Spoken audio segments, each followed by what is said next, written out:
दोस्तों, और आपका स्वागत है फिर से हमारे चैनल में। काफ़ी दिनों के बाद आने के लिए माफ़ी चाहता हूँ, क्योंकि हम लोग इस असमंजस में थे कि किस टॉपिक्स को पहले पढ़ाया जाए, किन टॉपिक को और किन को बाद में पढ़ाया जाएगा। तो मैं और मेरे साथी ने ये डिसाइड किया है कि हम लोग सभी टॉपिक्स को एक साथ लाने की कोशिश करेंगे। एक साथ मेरा मतलब है कहने से कि गणित के भी टॉपिक आएंगे, इंग्लिश के भी आएंगे, हिंदी विषय के भी आएंगे, विज्ञान, समाज विज्ञान, ये सब साथ में हम लोग कोशिश करेंगे। क्योंकि अभी हाल ही में कुछ एग्ज़ाम्स होने वाले हैं, जैसे CTET का एग्ज़ाम के फॉर्म भरे जा रहे हैं अभी, और दिसंबर में ही उसका पेपर होना है। तो उसी को मद्देनज़र रखते हुए हम लोग सभी टॉपिक्स को कोशिश करेंगे कि दिन में 2 वीडियो लाने की। हालांकि बहुत मुश्किल होता है एक दिन में एक से ज़्यादा वीडियो बनाना, पर हम लोग इस चीज़ को बहुत ट्राई कर रहे हैं। तो इसी में आगे बढ़ते हुए आज हम लोग बात करने वाले हैं, जो मैंने आखिरी गणित का वीडियो बनाया था नंबर सिस्टम के ऊपर, उसी वीडियो को मैं आगे बढ़ाते हुए कुछ सवाल आपसे बताऊंगा। जैसे कुछ नियम होते हैं, जो मूलभूत संक्रियाएं होती हैं हमारी, जोड़, घटाना,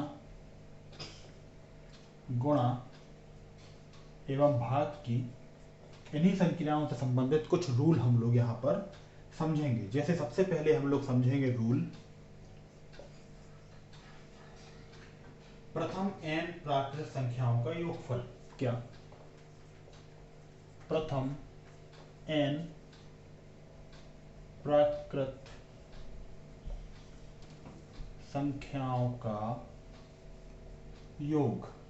अब प्रथम n से क्या मतलब है? कोई भी गिनती।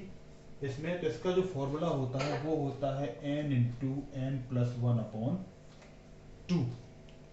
अब इसमें n से क्या मतलब है? जो आपकी आखिरी संख्या होगी, मान लीजिए 1 प्लस 2 प्लस 3 और ये 25 तक, तो आपकी आखिरी संख्या कब ही?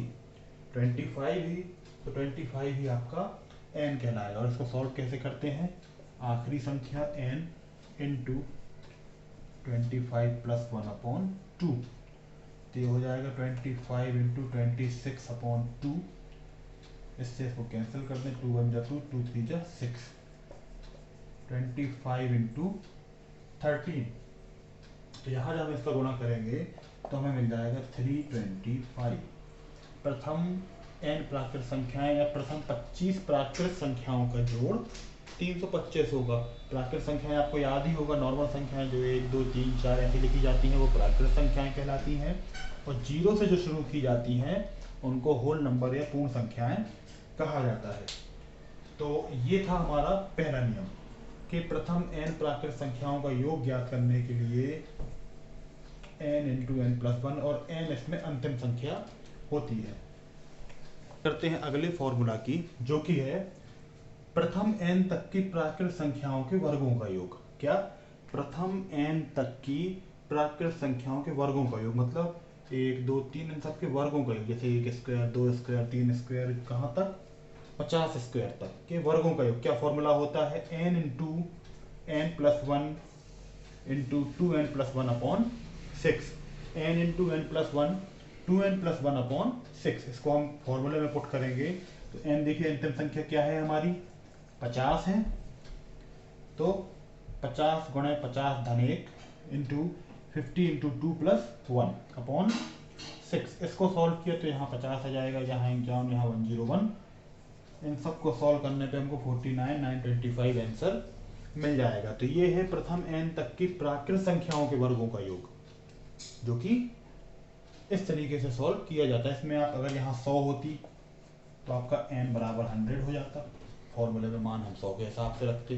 कोई भी संख्या होगी, n हमारा वही होगा अंतिम संख्या, जबकि क्वेश्चन में ये लिखा रहे कि अंतिम संख्या क्या है।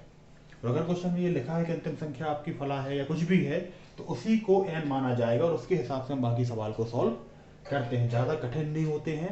फिर भी अगर आपको कोई चीज़ समझ में नहीं आती है तो आप हम लोगों से कमेंट बॉक्स में पूछा करिए। कोई परेशानी है, कोई दिक्कत है, किसी भी परेशानी में आप हम लोग से कमेंट बॉक्स में बातचीत कर सकते हैं। वहाँ पर मेल ID भी दी गई है आपको इन्फो के बॉक्स में, तो वहाँ जाकर भी हम लोगों से कांटेक्ट कर सकते हैं आप। अब इसके बाद हम लोग अगला बात करते हैं, तो बात करते हैं तीसरे फॉर्मूला की, जो कि है प्रथम n तक की प्राकृत संख्याओं के घनों का योग। घन मतलब जब कोई संख्या इस तरीके से लिखी हो तो इसको हम 2 की पावर 3 या 2 की घात 3 कहते हैं। इस 3 की घात को ही घन कहा जाता है। तो जब कोई संख्या के हमें संख्याओं के या प्राकृत संख्याओं के घनों का योग निकालना हो तो उसके लिए फॉर्मूला होता है n into N plus one upon two, क्या n into N plus one upon two का होल स्क्वायर। इस पूरे चीज का हम होल स्क्वायर निकाल देंगे। यहाँ पे n क्या है हमारा, n वही 25 है, और जब n 25 है तो उसको हम फॉर्मूले में पुट करेंगे 25 into 25 plus one upon to, यहाँ मैं अपॉन टू लिखना भूल गया हूँ, स्क्वायर। फिर इसको सॉल्व किया तो 25 इंटू 26 हो गया अपॉन टू का स्क्वायर। इसको सॉल्व करेंगे तो हमको ये मिलेगा, सॉल्व तो आप लोगों से बनता ही है, इंपॉर्टेंट है फॉर्मूला। तो फॉर्मूला क्या है यहाँ पर, एक बार फिर देख लीजिए। फॉर्मूला है n into N plus one upon two का होल स्क्वायर। ये है प्रथम n तक की प्राकृत संख्याओं के घनों का योग निकालने के लिए। किसके लिए, घनों का योग निकालने के लिए। तो बात करते हैं चौथे फॉर्मूला की, जो कि है प्रथम n तक की सम प्राकृत संख्याओं का योगफल। क्या, प्रथम n तक की सम। अब यहाँ पर इवन की बात हो रही है। इवन नंबर क्या होते हैं, 2 4 6 8 10 12 14 16 18 20 22, ये सभी सम संख्याएं होती है। तो उसने कहा प्रथम n तक की।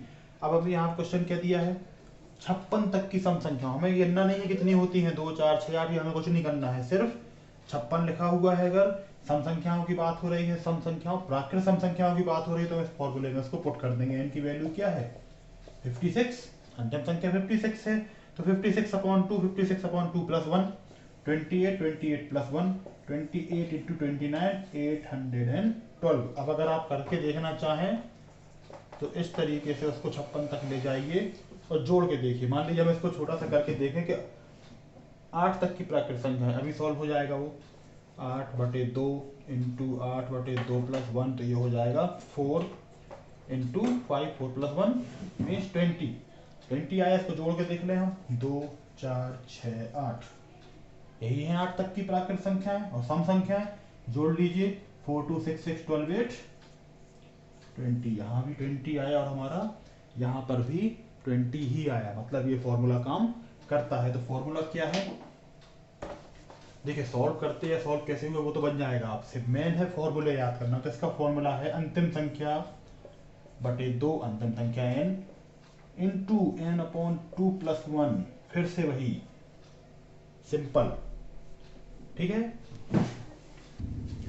बात करते हैं पांचवें फॉर्मूले की, जो कि है n तक की विषम संख्याएं या प्रथम n तक की विषम संख्याएं।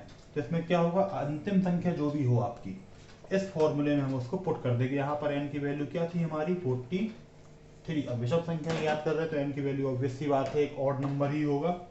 क्या होगा, ऑड नंबर। हमने उसको पुट किया 43 प्लस 1 अपॉन 2 की पावर 2, तो ये आ गया 44 अपॉन 2 की पावर 2। सॉल्व करेंगे 484 हमको मिल जाएगा। हम चाहें तो छोटे नंबर से भी इसको चेक कर सकते, जैसे प्रथम 3 संख्याओं का क्या करेंगे, अंतिम संख्या 3 है, 3 प्लस 1/2 की पावर 2, तो ये हो जाएगा 4/2 की पावर 2 मीन 2 की पावर 2, आंसर 4।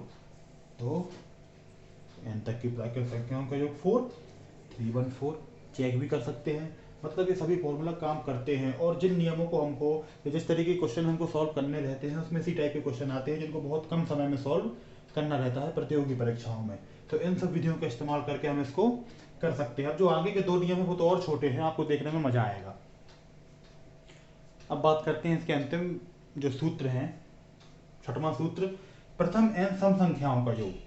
प्रथम n सम संख्याओं का योग, अगर आपका n बराबर 25 है तो फॉर्मूला सिर्फ छोटा सा है n इंटू एन प्लस 1। अगर आपका n 25 है तो ये क्या होगा, 25 इंटू 25 प्लस 1 बराबर 25 इंटू 26, जो कि होगा 650।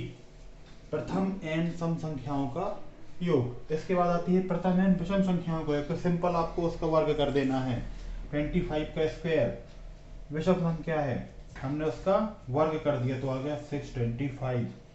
3 का वर्ग कर दिया आ गया 9। तो प्रथम 3 विषम संख्या 1 प्लस 3 प्लस 5, यह है प्रथम 3 विषम संख्या है। 5 3 8 1 9 आ गया ना। तो ये थे आपके फॉर्मूला, कैसे हम जल्दी से इन चीज़ों को कर सकते हैं, या जोड़ हम कितनी जल्दी कर सकते हैं प्राकृत संख्याओं का, ये फॉर्मूले उसी को दर्शाते हैं। मुझे उम्मीद है कि आपको ये चीज़ समझ में आई होगी। अगर कोई चीज़ समझ में नहीं आई है तो आप हम लोगों से कमेंट बॉक्स में पूछ सकते हैं। और हमारे चैनल में पहले से ही बहुत सारे वीडियोस पड़े हुए हम लोगों ने मेहनत करके बनाए हैं आपके लिए, और उनमें बहुत अच्छा मटेरियल आपको पढ़ाई के लिए मिलेगा। तो आप खुद भी देखिए और अपने जानने वालों को, पहचान वालों को, दोस्तों को, सभी को शेयर भी कीजिए। हम लोगों को उम्मीद है और कोशिश कर रहे हैं आप लोगों के लिए। इसमें देखिए ऐसा तो है नहीं कि सिर्फ हम लोगों का फ़ायदा है, आपका भी फ़ायदा है। आपको वो चीज़ पढ़ने को मिल रही है जो हो सकता हम लोग आपको पहली बार बता रहे हों या पढ़ा रहे हों। तो अगर वीडियो पसंद आया हो तो इसको लाइक करें, शेयर करें, चैनल को सब्सक्राइब जरूर करें अगर अभी तक नहीं किया है तो, क्योंकि आपका एक सब्सक्राइब आपको नुकसान तो नहीं पहुंचाएगा। हो सकता है कुछ ऐसी चीज़ सीखने को मिल जाए जो आपने पहले ना सुनी हो या ना समझी हो या अभी तक समझ में ना आई हो। और ये बहुत कॉमन सी बात है क्योंकि हम लोग अभी भी सीख रहे हैं चीज़ों को, और हम सभी स्टूडेंट ही होते हैं। जैसे एक पेडागोगी की एक लाइन है, और हमारे महात्मा गांधी जी ने कहा था कि शिक्षा जीवन पर्यंत चलती है।